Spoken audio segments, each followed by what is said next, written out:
Hariom classes Narsinghpur में आपका पुनः स्वागत है। आज आपके समक्ष नरेशन लेके उपस्थित हैं और नरेशन कक्षा 9 से लेके कक्षा 12 तक के सभी विद्यार्थी अपनी कॉपी में अच्छे से नोट्स बना करके लिखेंगे। यह किसी को भी आने वाले समय में काम देगा। तो वास्तव में नरेशन होता क्या है? What is narration?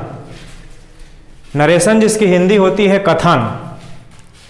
वास्तव में नरेशन नरेट शब्द से लिया गया है, जिसका अर्थ होता है टू से या टू स्टेट। दोनों का मूल अर्थ होता है कहना। क्या कहना है, बस उसी बात को यहाँ पे समझना है।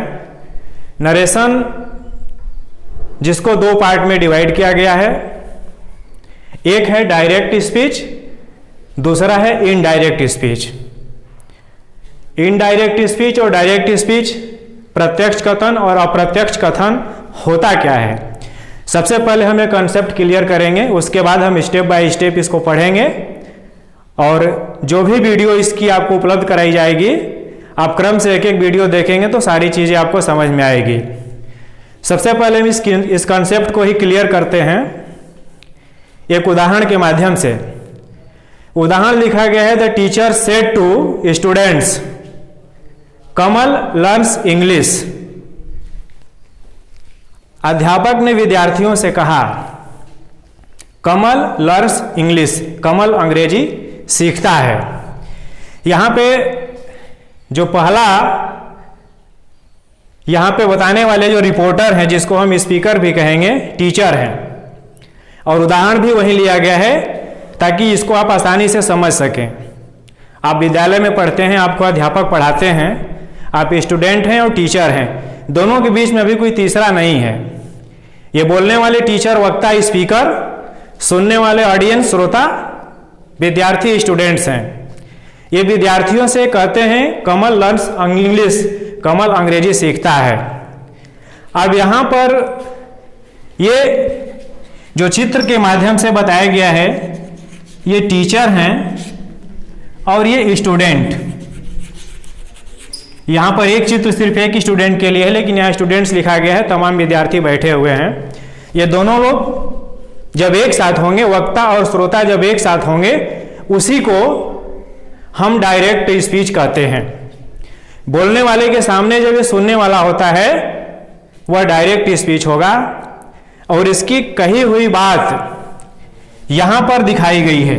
जो अध्यापक ने बात कहा कमल लर्न्स इंग्लिश, जो डबल इन्वर्टेड कामा में दिखाया गया है, यह इस अध्यापक के द्वारा ये कही गई बात है।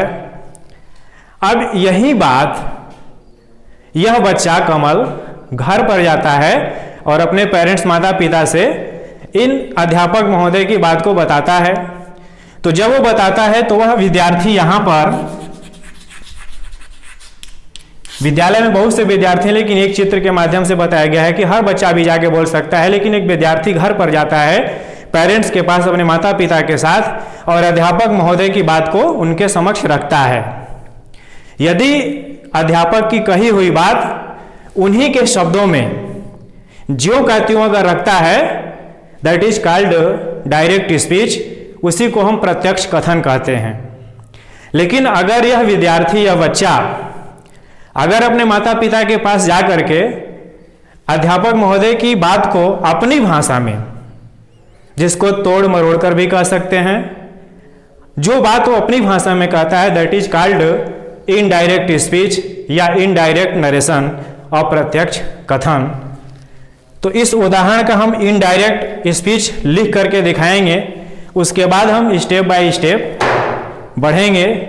अब इसका अब इनडायरेक्ट हम कन्वर्ट करके दिखाएंगे। The teacher told student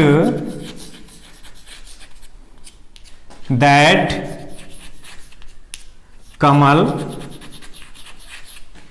learned English.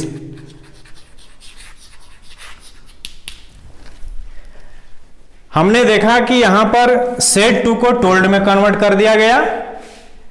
उसके बाद यहां पर कंजंक्शन, ये कामा डबल इन्वर्टेड कामा हटा के दैट कर दिया गया। कमल लर्न्स इंग्लिश, यह जो टेंस है प्रेजेंट इंडेफिनिट टेंस है, यहां पे कमल लर्न इंग्लिश, इसको हमने पास्ट इंडेफिनिट में कन्वर्ट कर दिया। तो यहां यह बताना है कि वास्तव में जो परिवर्तन हुआ, यह परिवर्तन उस कमल विद्यार्थी के द्वारा हुआ जो घर पे जाके अध्यापक महोदय की बात को अपनी भाषा में कहता है। इसी चीज को हमें स्टेप बाय स्टेप सीखना है, लेकिन उससे पहले ये आपको जानना है कि ये जो परिवर्तन हो रहा है कहां पे हो रहा है। ये इन्वर्टेड कामा से पहले जो कामा लगा है यहां से लेके यहां तक का जो भी पार्ट है, the teacher said to students, इस पूरे पार्ट को हम रिपोर्टिंग वर्ब कहते हैं।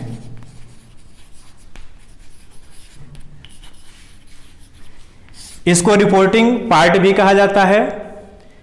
और इन्वर्टेड कामा में जो बात ये कही गई है अध्यापक महोदय के द्वारा, इसको रिपोर्टेड स्पीच कहा जाता है। रिपोर्टिंग पार्ट, रिपोर्टेड स्पीच या रिपोर्टिंग वर्ब। ज्यादा करके हम रिपोर्टिंग वर्ब और रिपोर्टेड स्पीच इन्हीं दो शब्दों का प्रयोग करेंगे ताकि दिमाग में कंफ्यूजन ना हो। अब यह परिवर्तन जब भी होगा आगे हम सेंटेंस के माध्यम से बताएंगे, लेकिन थोड़ा सा कॉमन चीजें हमको ये पकड़ना है कि वास्तव में इसमें चेंजिंग क्या होता है। पहला चेंजिंग होगा जब भी हम डायरेक्ट से इनडायरेक्ट बनाएंगे, ये कामा इन्वर्टेड कामा हट जाता है। उसके बाद यहां इन्वर्टेड कामा में यदि आई और प्रॉपर नाउन, जैसे कमल ये प्रॉपर नाउन है या व्यक्तिवाचक संज्ञा है, अगर ये दोनों लिखे होंगे तो कैपिटल लेटर से लिखेंगे, अन्यथा यहां जो भी लिखा जाता है वो स्मॉल लेटर हो जाता है। तीसरा चेंजिंग, रिपोर्टिंग वर्ब का टेंस, यह कभी नहीं परिवर्तित होगा। जब भी परिवर्तन होगा वह रिपोर्टेड स्पीच के वर्ब के टेंस में परिवर्तन होगा। और बाकी नियम के हिसाब से आगे बताएंगे। अब हम ये बताएंगे कि वास्तव में जो चेंजिंग करना है वह चेंजिंग होगा कैसे। यहां लिखा गया है अर्थ की दृष्टि से there are 5 kinds of sentences, जिसके बारे में आप अलग वीडियो में देखेंगे कि सेंटेंसेज कौन कौन से हैं, कैसे हैं। यहां जनरली सिर्फ आपको डायरेक्ट बताया जाएगा। जो पहला सेंटेंस है that is called assertive sentences, second है इंट्रोगेटिव सेंटेंस, थर्ड है इंपरेटिव सेंटेंसेज, चौथा है ऑप्टेटिव सेंटेंसेज और नंबर 5 है एक्सक्लेमेटरी सेंटेंसेज। इन्हीं का हमको एक एक करके स्टेप बाय स्टेप सीखना है, जिसको आज हम स्टार्ट करते हैं। जो पहला इसमें सेंटेंस है असर्टिव सेंटेंसेस। इस असर्टिव सेंटेंसेस के माध्यम से हम देखेंगे कि क्या क्या चेंजिंग होता है। और सबसे पहला जो चेंजिंग होता है, चेंज ऑफ टेंसेज। पहला परिवर्तन होगा टेंस में, दूसरा परिवर्तन होगा change of persons. Persons means pronouns, pronouns में परिवर्तन होगा। तीसरा परिवर्तन होगा nearness, nearness of time of position. समय या स्थिति की निकटता सूचक जो शब्द होंगे उसमें परिवर्तन होगा। इन्हीं के माध्यम से हम आगे बढ़ेंगे। और जो भी उदाहरण दिए जाएंगे, पर्सन का उदाहरण, नियरनेस ऑफ टाइम या पोजीशन का उदाहरण हम अगले उदाहरण में देंगे, ताकि ये जब भी पर्सन पढ़ाया जाए तो उस वक्त आपको बात क्लियर हो। और जब टेंस के बारे में बताएंगे तो भरसक हम पर्सन का उपयोग करने से बचेंगे। अब मूल पॉइंट पर आते हैं जो हमको चेंजिंग करना है। लेकिन उससे पहले थोड़ा सा ये आपको बताएंगे, इससे पहले भी आप टेंस के बारे में पढ़े होंगे, तो सेंटेंस का ज्ञान और टेंस का ज्ञान आवश्यक है। आप घर पे इसको स्टडी भी कर लेंगे, उसके बाद भी जो वीडियो मिलेगी आपको टेंस में तो विधिवत पढ़ाया जाएगा, लेकिन इसकी जानकारी होनी चाहिए। अब रूल नंबर फर्स्ट, इस असर्टिव सेंटेंस के माध्यम से हम पढ़ेंगे जो टेंस में चेंजेज होगा उस टेंस में किस तरह से चेंजेज होंगे, उसमें जो पहला रूल होगा, एक एक रूल के हिसाब से हम आगे बढ़ते हैं। यदि आप इसको ध्यान से सुन करके नोट करेंगे, यदि शॉर्ट में मैं लिख रहा हूं रिपोर्टिंग वर्ब, यदि रिपोर्टिंग वर्ब का टेंस प्रेजेंट टेंस में हो या फ्यूचर टेंस में हो, तो यह रिपोर्टिंग वर्ब का पार्ट है, तो रिपोर्टेड स्पीच के टेंस में कोई परिवर्तन नहीं होगा, नो चेंज। उदाहरण के माध्यम से इसको देखेंगे। जैसे उदाहरण हम लेते हैं, राम सेज, राम कहता है, प्रेजेंट टेंस हो गया। अगर यह प्रेजेंट टेंस का वाक्य है, हम विद्यालय का उदाहरण लेते हैं, कमल गोज टू स्कूल, यह प्रेजेंट टेंस में हमारा वाक्य है। कमल गोज टू स्कूल, यह भी प्रेजेंट टेंस में है। यहां पर यह बताया गया है कि अगर यह रिपोर्टिंग पर प्रेजेंट टेंस में है, रिपोर्टेड स्पीच के वर्ब के टेंस में कोई परिवर्तन नहीं होगा। क्या परिवर्तन होगा, आप इसको लिख सकते हैं, बस यहां पे इसको हटा देना है और इसकी जगह आपको दैट का प्रयोग करना है। यह कनेक्टिव आपका दैट लग गया। बाकी इस चीज को आप पुनः जो कहते हो आप नीचे लिख देंगे, तो सेंटेंस बन जाएगा, Ram says that Kamal goes to school, there will be no change, यहां पे कोई परिवर्तन नहीं होगा। ठीक वैसे ही अगर हम इसी वाक्य को राम विल से, राम कहेगा, जब इसको हम फ्यूचर टेंस में लिखते हैं, बाकी सेम ऊपर की चीज अगर उतारते हैं कि कमल गोज टू स्कूल, ये आपका यह वाक्य है कि Ram will say Kamal goes to school. यहां भी क्या करना है, यहां भी कोई परिवर्तन नहीं होगा। आप लिखेंगे राम विल से दैट, बाकी आप इसको उतार देंगे कमल गोज टू स्कूल, यहां भी कोई परिवर्तन नहीं होगा। कहने का मतलब यह प्रेजेंट टेंस में है, जैसा मैंने बताया कि अगर यह प्रेजेंट टेंस में रिपोर्टिंग वर्ब है या अगर यह फ्यूचर टेंस में है, तो there will be no change. यहां रिपोर्टेड स्पीच के वर्ब के टेंस में किसी तरह का परिवर्तन नहीं होगा। उसके बाद थोड़ा सा आपको एक चीज और यहां पे बताएंगे। अक्सर बच्चे कंफ्यूज करते हैं, वो भी कंफ्यूजन धीरे धीरे यहां से हम लोग बढ़ेंगे तो दूर होता जाएगा। कंफ्यूजन ये होता है सेज टू या से टू लिखा है तो आगे क्या होगा, और सेड टू लिखा है तो क्या होगा। यहां पर यह होगा, अगर सेज टू और से टू लिखा है तो यहां पे लिखेंगे टेल्स टेल, और यदि सेड टू लिखा है तो हम लिखेंगे टोल्ड। लेकिन ये लिखा कब जाएगा, यदि रिपोर्टिंग वर्ब में ऑब्जेक्ट का प्रयोग होगा। जब ऑब्जेक्ट होगा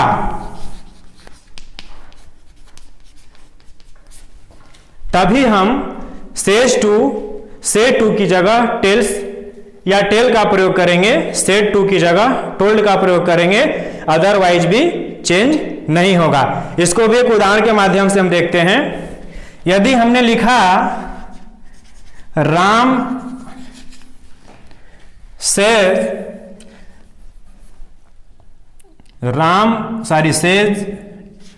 टू मोहन, हम ऑब्जेक्ट लेते हैं मोहन, सेज टू का प्रयोग करते हैं, और हमने फिर आगे उदाहरण ले लिया रमेश गोज टू स्कूल। अब यहां जो सेज टू लिखा है कि रमेश कहता है, किसे कहता है, मोहन से, यह सब्जेक्ट है और यह ऑब्जेक्ट यहां पर आ गया। तो इस सेज टू की जगह हम टेल्स का प्रयोग करेंगे, इसकी जगह हम कंजंक्शन दैट का प्रयोग करेंगे और बाकी इसको ज्यों का त्यों हम उतार देंगे। वाक्य बन जाएगा Ram tells Mohan that Ramesh goes to school.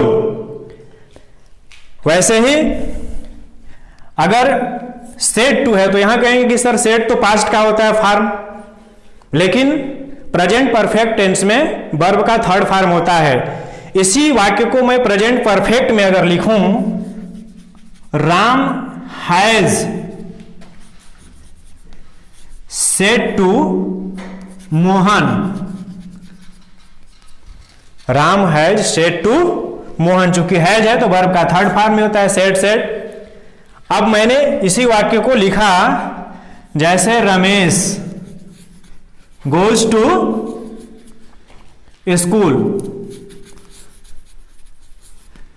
अब यहां पे जैसे ही ये सेड टू लिखा है तो राम हैज सेड टू की जगह आप लिखेंगे told, Ram told Mohan, conjunction यहां पे दैट लगा देंगे और बाकी यह वाक्य रमेश गोज टू स्कूल आप ज्यों का त्यों उतार देंगे।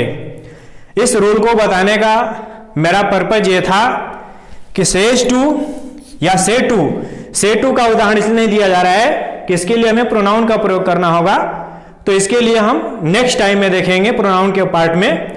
और सेड टू रहेगा तो टोल्ड का प्रयोग होगा, इसलिए यहां पे किसी तरह का कंफ्यूजन नहीं होना चाहिए।